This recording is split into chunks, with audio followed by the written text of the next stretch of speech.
केंद्रीय अल्पसंख्यक मामले और संसदीय कार्य मंत्री किरेन रिजिजू बिरसा मुंडा लॉन में लोक संवर्धन पर्व के उद्घाटन कार्यक्रम में शामिल हुए। इस दौरान रिबन काटकर किरेन रिजिजू ने इसका उद्घाटन किया। फिर लोक नृत्य और संगीत के साथ उनका भव्य स्वागत किया गया। इसी कड़ी में किरेन रिजिजू ने क्या कुछ कहा, सुनिए। ये लोक संवर्धन पर्व बहुत ही महत्वपूर्ण कार्यक्रम है। हमारे गांव में जो कारीगर होते हैं, जो हुनर है, उनका सामान, उनका बनाया हुआ प्रोडक्ट्स मार्केट में लेकर आने के लिए ये प्लेटफॉर्म क्रिएट किया गया है। अल्पसंख्यक मंत्रालय ने ये लोक संवर्धन पर्व मनाने का जो कार्यक्रम शुरू करने का दो मकसद है। सबसे पहले तो एक हमारा आर्टिसंस का मार्केटिंग का प्लेटफॉर्म क्रिएट करना, दूसरा हमारा देश के कोने कोने में अलग अलग बहुत विशेष चीजें बनाते हैं, तो वो आदान प्रदान भी होगा।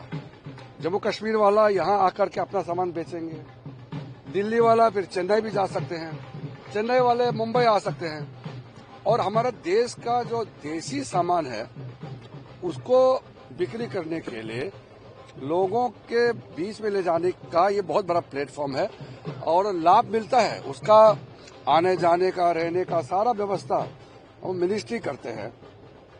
ऐसा मौका बार बार मिलता नहीं है।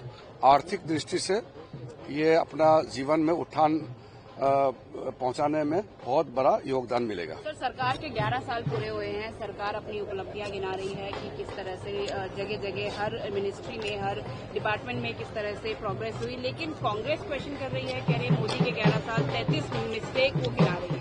सबसे पहले तो 11 साल में इतने काम हुए हैं कि एक एक स्कीम का नाम गिनती करके बताना मुश्किल है, इतना लंबा और इतना ज्यादा काम हुआ है।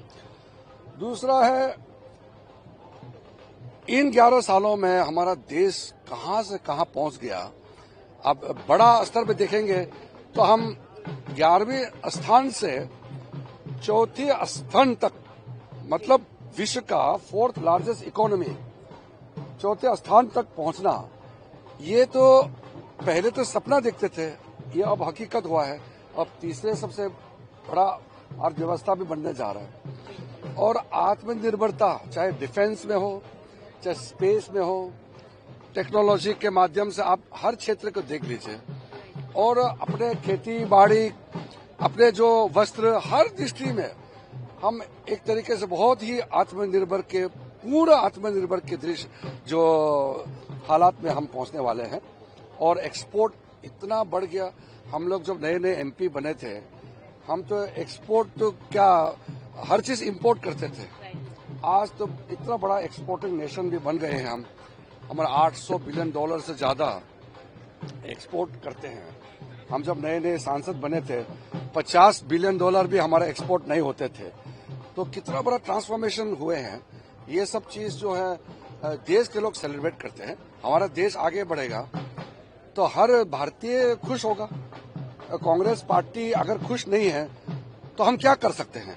देश आगे बढ़ता है, कांग्रेस दुखी हो जाते हैं, उसका तो मेरे पास इलाज नहीं है। लेकिन देश आगे बढ़ेगा, देशवासियां खुश है, ये बहुत अच्छी बात है।